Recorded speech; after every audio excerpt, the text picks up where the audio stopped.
There are many different stories of why Gateshead is called Gateshead. The Venerable Bede in the 700s described Gateshead under the Latin name of Ad Capri Caput, meaning goat's head. He didn't always get it right. The truth is, Gateshead had been at the head of an important road or gate from Durham that terminated at the Tyne. Gateshead's earliest streets were Pipewell Gate, Oakwell Gate and Hillgate. There has been a settlement on the Gateshead side of the River Tyne since Roman times. Further up the hill can be found Bottle Bank. The word bottle is Saxon, meaning a house or habitation. During medieval times, Gateshead was largely forest with some agricultural land.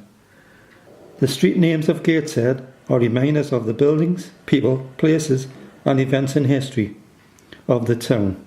Coatsworth Road is named after William Coatsworth, Lord of the Manor in the early 18th century.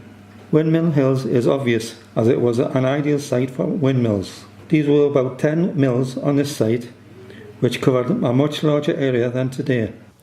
Whilst Deckhams was a small settlement by the mid-19th century, a wild and treacherous area of common land notable for the criminality of the tinkers and hawkers who lived there. In the 1700s, Gateshead Fell was inhabited by such villains as Walter Clark, Jane Trotter and their gang of pickpockets known as the Gateshead Fell Bishop Auckland Gang.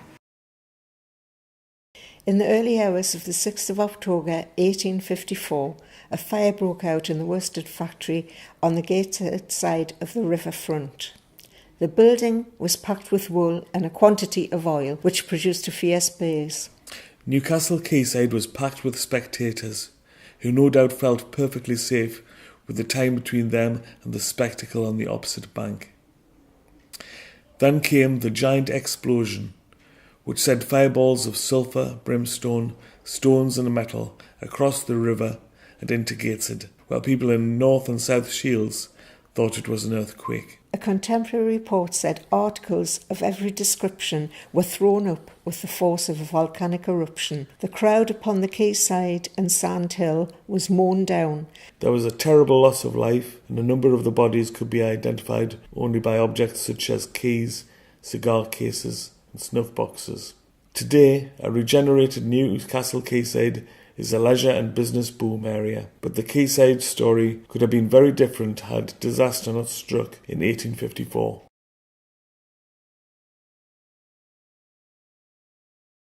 Many well-known and not so well-known people have lived in Gateshead over the years. Here are just a few examples.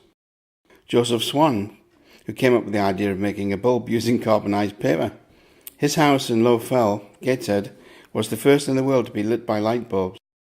William Booth and Catherine Booth came to Gateshead in 1858, where Catherine preached for the first time in Gateshead to large crowds.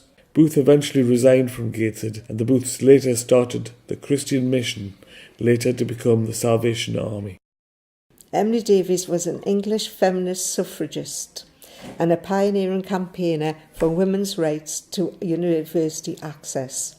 She's principally remembered as being the co-founder and the first mistress of Girton College, Cambridge University. Ruth Dodds became a prominent Labour politician in Gateshead during the 1930s. However, she is best remembered today for founding the Little Theatre in Gateshead in 1943 with her sisters Hope and Sylvia, the only theatre in the country to open during the Second World War. Tommy Ferrans, also known as Tommy on the Bridge, was a fixture on the swing bridge from 11 a.m. to 4 p.m. every day. Born in Oakwell Gate, Gateshead, and blind and partially paralysed, he took up begging on the swing bridge, standing in the very middle of the dividing boundary of Newcastle and Gateshead, meaning he could avoid arrest by police officers from either force by taking a couple of steps in one direction or the other. James Renforth was the champion sculler of the world in 1868. He was invited to put together a four to race the champion Canadian crew on the St. Lawrence River, Canada in 1870. He is commemorated by a monument found outside the Shipyard Gallery in Gateshead. Robert and Elizabeth Spence Watson lived in the late 19th and early 20th century. They were prominent social and political activists in Newcastle and the surrounding area. Many prominent and well-known people visited Benjamin Grove whilst they lived there, including William Morris, Arthur Conan Doyle, and politicians such as Lord Earl Grey, amongst many others.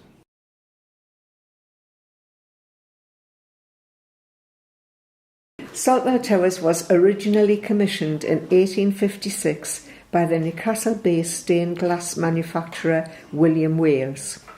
While Wales was building Saltwell Towers, Gateshead was expanding and industrialising. The resultant air pollution led to concern about public health. He sold the Saltwell estate and Saltwell Towers to the Gateshead Corporation in 1875. The estate became Saltwell Park and opened in 1876. William Wales carried on as a private tenant in the towers until his death in 1881. The principal feature of the northern section of the park is a boating lake. The island in the centre of the lake was in 1909 home to a bandstand, and visiting performers were required to travel by boat to the island. Various other attractions have been installed and subsequently removed from the park. A retired and modified Vickers Viscount 701 airplane marked Saltwell Airways. Saltwell Park Museum opened in May 1933.